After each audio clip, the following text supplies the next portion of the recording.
அதாவது சுப்ஹானல்லாஹ் எல்லாருக்கும் கவலை இருக்கும், எனக்கும் கவலை இருக்கும், உங்களுக்கு கவலை இருக்கும்.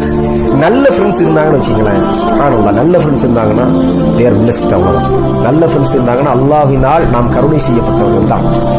நமக்கு பிரச்சனை வரும், ஏகப்பட்ட துன்பங்கள் வரும், சில நேரத்துக்கு விடை தெரியாது, இப்படியான அழுத்தங்கள் ஏற்படும். என்னடா ஆபீஸ்ல இப்படி இருக்குது, என்னடா வீட்டுல இப்படி இருக்குது, வெளியில இப்படி இருக்குது, என்னடா அரசாங்கங்கள் இப்படி செய்யறாங்க, என்னடா எல்லா ரீதியான பிரச்சனை வரும் பொழுது அல்லாஹ்வை பயப்படக்கூடிய ஒரு நண்பன் நம்மோடு இருந்தால் அவர் போதும் நம்மளுடைய அந்த கவலையை நீக்கும்.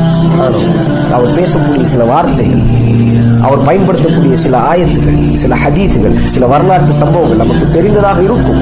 ஆனா அந்த நேரத்தில் புதுசா இருக்கும். சுப்ஹானல்லாஹ். எப்படி உமர் ரலியல்லாஹு அன்ஹு அவர்கள் மிகப்பெரிய அழுத்தத்தில் நபி ஸல்லல்லாஹு அலைஹி வஸல்லம் மரணத்தை அவர்களால் ஏற்றுக்கொள்ள முடியாத ஒரு அழுத்தத்தில் இருக்கும்போது அபூபக்கர் ரலியல்லாஹு அன்ஹு அவர்கள் உபதேசம் செய்யப்படுவது எப்படி அது புதியதாக இருந்தது. அது போலவே நமக்கு நல்ல நண்பர்கள் மிக முக்கியமானவர்கள். சோழர்கள் நல்ல நண்பர்களை தேர்ந்தெடுத்து